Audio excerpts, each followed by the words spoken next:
Assalamualaikum warahmatullahi wabarakatuh.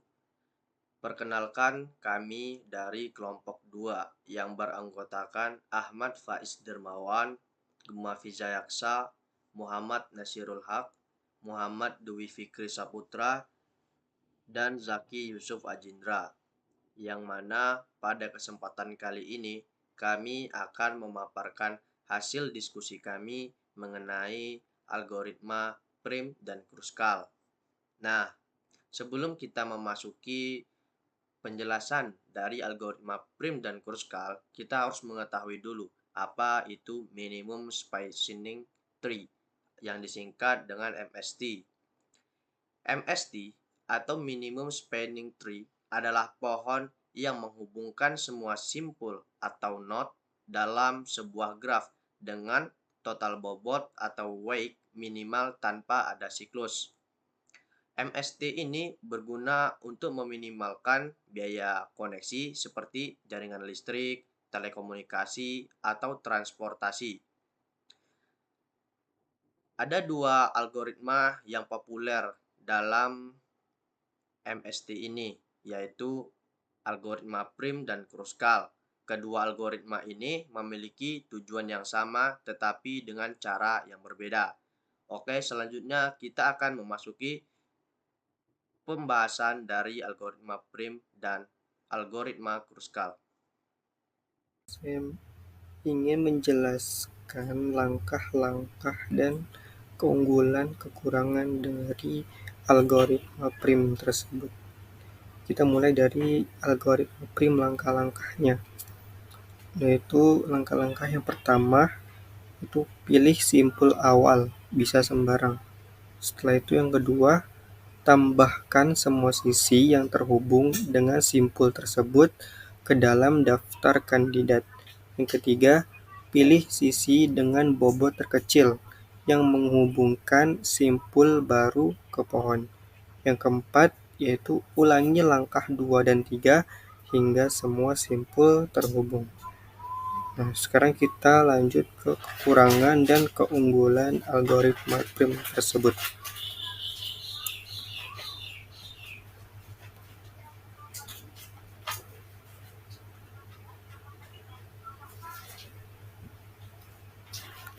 Kekurangan dan keunggulannya, yang pertama tuh kita mulai dari keunggulan algoritma prim.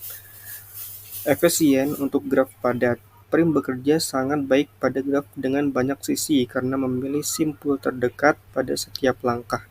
Representasi matris mudah diimplementasikan menggunakan matris ketetanggaan yang cocok untuk graf padat, progresif, mulai dari tertentu dan membangun MST secara bertahap. Kita lanjut ke kekurangan algoritma prim. Tidak cocok untuk graf jarang. Karena traversal berbasis simpul, penggunaan matris ketetanggaan bisa menjadi tidak efisien pada graf jarang. Bergantung pada simpul awal, hasilnya bisa sedikit berbeda tergantung simpul awal, meskipun total bobot tetap sama. Kompleksitas lebih tinggi. Jika tidak menggunakan struktur data heap, waktu komputasi bisa lebih lambat dibandingkan Kruskal.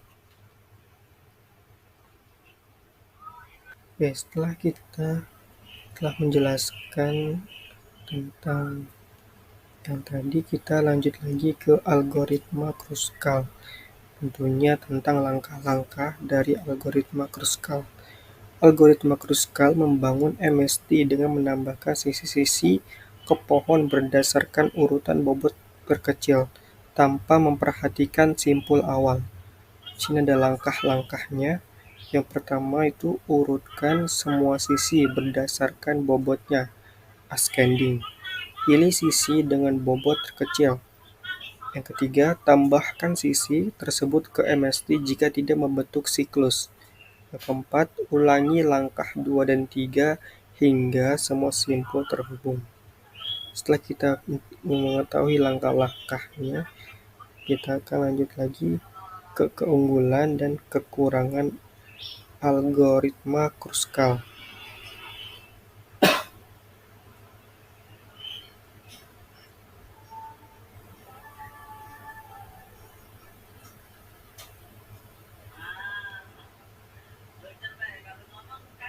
Di sini ada keunggulan dan kekurangan.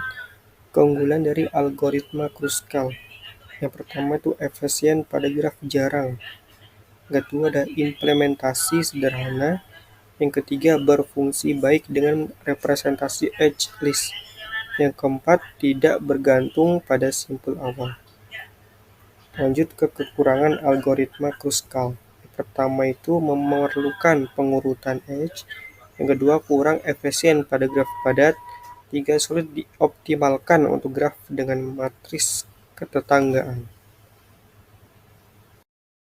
Baik, di sini saya akan menjelaskan tentang ilustrasi prim dan ilustrasi Kruskal. Ilustrasi prim. Ilustrasi prim merujuk pada gambar atau grafik yang menggambarkan konsep atau tema tertentu. Seringkali digunakan dalam konteks seni, pendidikan, atau pemasaran. Dalam konteks musik, istilah prim dapat merujuk pada interval nada yang spesifik. Tetapi dalam pencarian ini, fokusnya adalah pada ilustrasi visual. Penggunaan ilustrasi prim. Komersial, ilustrasi ini dapat digunakan dalam materi pemasaran, iklan, dan presentasi. Edukasi, berguna dalam buku pelajaran, materi ajar, dan presentasi untuk menjelaskan konsep dengan cara yang lebih menarik. Seni dapat digunakan oleh seniman untuk mengekspresikan ide atau tema tertentu dalam karya mereka. Ini contoh dari ilustrasi prim. Jadi, di sini langkah pertama itu ada H dan G. Itu bobotnya 1. Habis itu yang kedua ada G sama F, itu bobotnya 2. Langkah ketiga F sama C itu bobotnya 4 dan seterusnya, dan mendapatkan solusi 37. Selanjutnya adalah ilustrasi Kruskal. Ilustrasi Kruskal biasanya merujuk pada algoritma Kruskal yang merupakan salah satu metode untuk menemukan minimum spanning tree or MST dalam graf berbobot. Algoritma ini sangat berguna dalam berbagai aplikasi seperti jaringan komputer, desain sirkuit, dan banyak lagi. Ilustrasi visual. Berikut adalah gambaran umum tentang bagaimana algoritma Kruskal bekerja. Graf awal, gambar graf dengan simpul dan sisi yang memiliki bobot. Urutan sisi, tampilkan urut sisi berdasarkan bobot. Proses pemilihan sisi, tunjukkan bagaimana sisi dipilih satu persatu dan ditambahkan ke MST. Dengan penandaan sisi yang membentuk siklus, hasil akhir tampilkan MST yang dihasilkan. Jadi ini contohnya.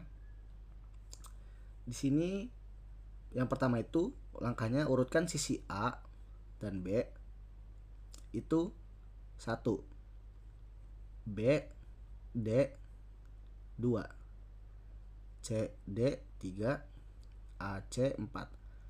Nah, tambahkan sisi AB ke MST. MST-nya itu ini 1, 2, 3, 4. Jadi kita tambahkan semua sisinya. Nah, jadi seperti itulah ilustrasi prim dan Kruskal. Selanjutnya adalah perbandingan antara algoritma prim dan juga algoritma Kruskal. Yang pertama dari sisi cara kerjanya, algoritma prim itu dimulai dari simpul, ya simpul ke simpul, sedangkan algoritma Kruskal itu cara kerjanya dimulai dari sisi.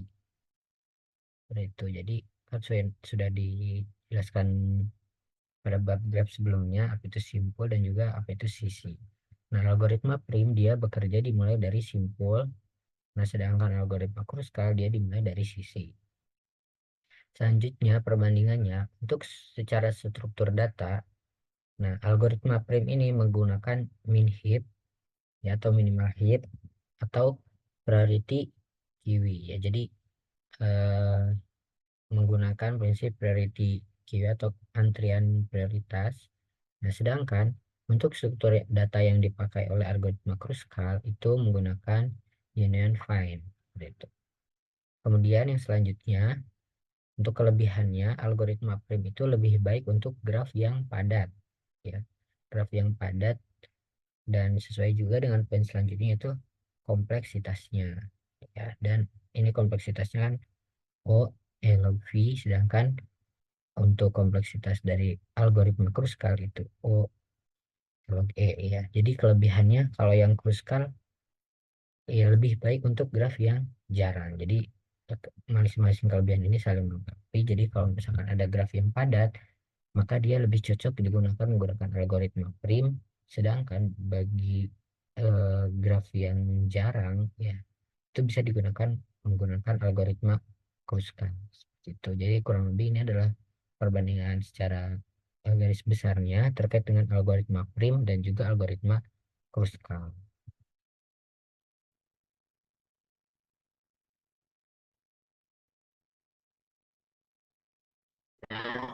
Saya melanjutkan untuk slide selanjutnya terkait dengan penerapan dalam kehidupan.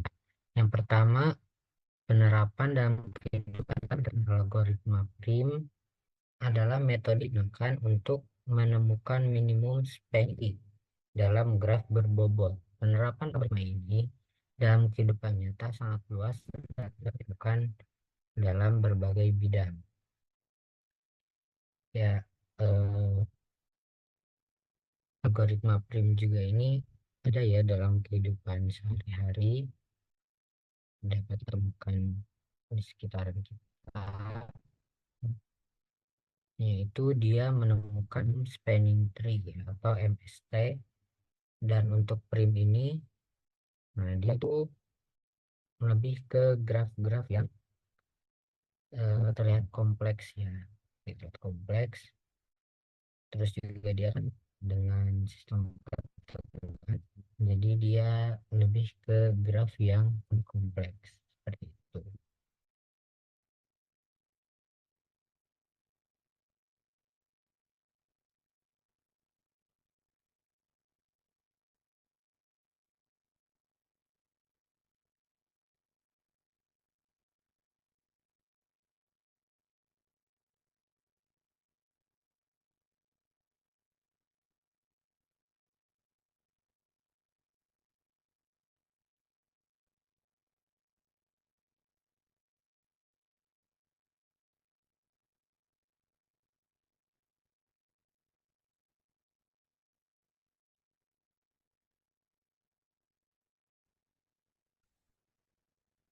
Selanjutnya ada contoh algoritma prim dalam kehidupan nyata. Di sini ada peta untuk jaringan transportasi. Jadi, misal di contoh representasi ke graf, itu yang pertama ada simpul. Simpulnya itu adalah stasiun KRL, MRT, LRT, dan halte Transjakarta. Dan yang kedua ada sisi. Sisinya itu jalur yang menghubungkan simpul-simpul tersebut. Gitu. Jadi antara KRL, stasiun KRL, misal Buaran ke Cempaka, dari Buaran ke Klender atau dan seterusnya, Manggarai. Lalu yang ketiga ada bobot atau weight. Bobot itu biaya pembangunan jalur antar simpul atau panjang jalur atau estimasi biaya konstruksi gitu.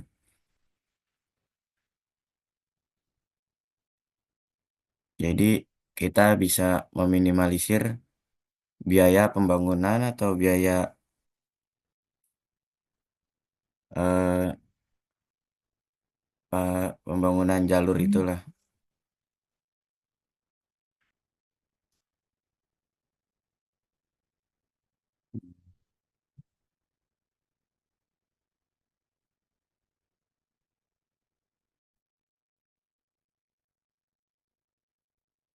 Selanjutnya adalah penerapan dalam kehidupan nyata untuk algoritma Kruskal ya.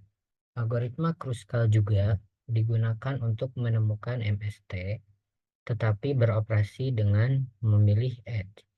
Urutkan semua edge berdasarkan bobot, lalu tambahkan edge satu persatu ke MST asalkan tidak membentuk siklus. Lebih cocok untuk graf yang jarang karena bekerja dengan struktur berbasis edge. Nah, penerapannya di kehidupan nyata itu adalah untuk hal-hal yang lebih sederhana daripada algoritma prim ya. Karena eh, algoritma Kruskal ini memang lebih cocok untuk graf yang jarang atau sparse ya. Karena alasannya itu karena dia bekerja dengan struktur berbasis X, seperti itu. Jadi penerapannya kan kalau tadi di algoritma prim, penerapannya di kehidupan nyata itu untuk hal-hal yang kompleks ya, jalur-jalur atau graf-graf yang kompleks. Contohnya seperti jalur busway di kota Jakarta, itu kan sangat kompleks. Nah, itu kurang lebih menggunakan konsep atau prinsip algoritma prim. Nah, kalau misalkan algoritma Kruskal itu hal-hal di kehidupan yang lebih sederhana daripada algoritma prim, seperti itu.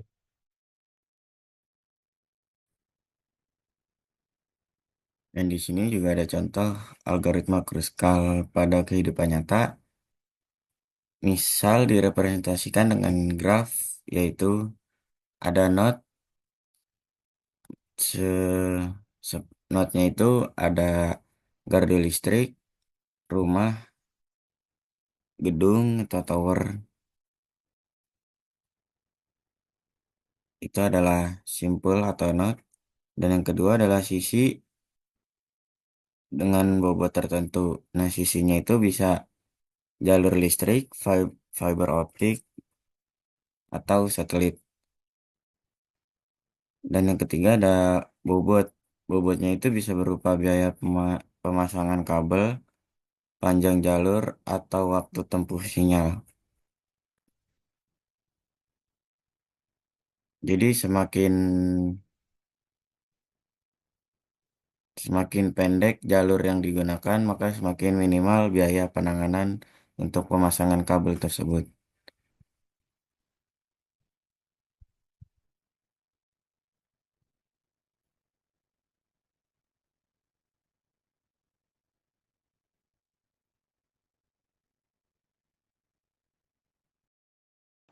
Nah, kesimpulan yang kita peroleh pada algoritma prim digunakan untuk menemukan minimum spanning tree atau MST dari sebuah graf berbobot yang terhubung mulai dari satu simpul, kemudian menambahkan edge dengan bobot terkecil yang menghubungkan simpul tersebut ke simpul yang belum dikunjungi. Algoritma ini cocok untuk graf yang padat atau banyak edge karena bekerja dengan struktur berbasis simpul. Pada algoritma Kruskal juga digunakan untuk menemukan MST atau minimum spacing tree, tetapi beroperasi dengan memilih edge. Urutkan semua edge berdasarkan bobot, lalu tambahkan edge satu per satu ke MST, asalkan tidak membentuk siklus. Algoritma Kruskal ini lebih cocok untuk graf yang jarang atau sparse karena bekerja dengan struktur berbasis edge. Baiklah, mungkin itu saja hasil diskusi yang dapat kami paparkan dari kelompok 2. Lebih dan kurangnya kami mohon maaf atas perhatiannya. Terima kasih. Kami akhiri, wabillahi taufik walidayah. Wassalamualaikum warahmatullahi wabarakatuh.